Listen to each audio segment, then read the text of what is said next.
donc c'est M. Amis Garba. Et je suis agent au niveau du service municipal eau, hygiène, assainissement des communes de Guidarouge et Guidansori. J'appuie les deux communes sur les questions d'intercommunalité relatives à l'eau, à l'hygiène et à l'assainissement.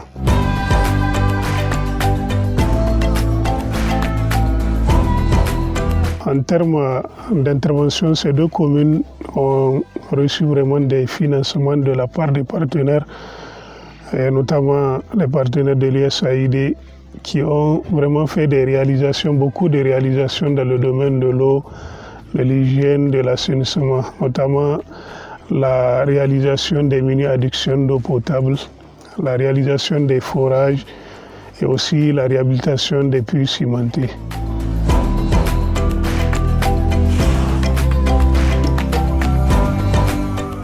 En termes d'accès à l'eau potable aussi, nous avons constaté des changements relatifs à toutes ces interventions des projets et programmes, notamment, comme je l'ai dit, les projets de l'USAID, en particulier le programme TEV, qui a beaucoup vraiment apporté un appui sur tous ces aspects et qui a contribué à l'amélioration des conditions de vie de nos communautés.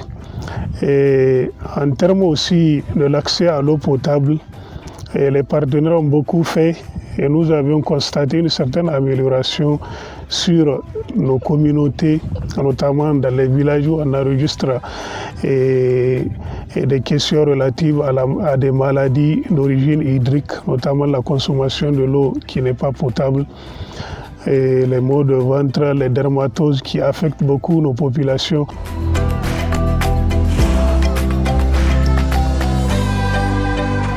Quand vous partez par exemple dans les villages, vous allez constater des visus et cette prise de conscience, notamment quand vous partez vers un point d'eau, l'accès il est limité vraiment. Vous ne pouvez pas accéder dans l'interface d'un point d'eau si vraiment vous êtes chaussé.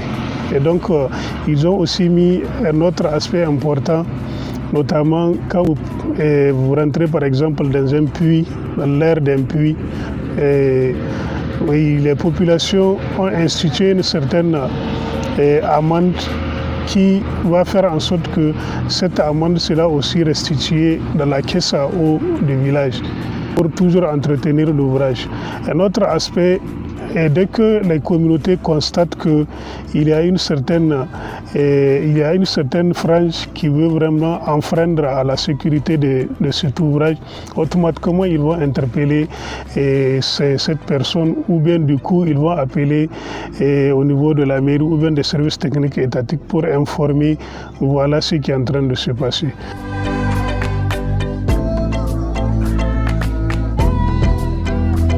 Et dans beaucoup de villages, surtout ceux qui ont bénéficié des forages maraîchers, les populations sont en train de produire et cette production elle contribue d'une manière significative au développement de leur économie.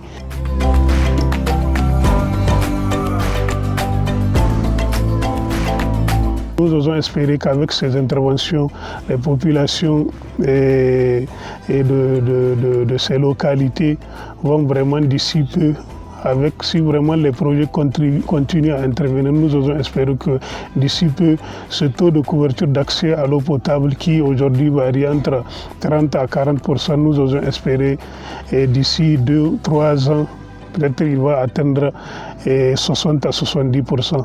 L'autre aspect aussi, la commune ou bien les communes de Guidarouge et Guidansori attendent pour les questions surtout des forages équipés de pompes à motricité humaine.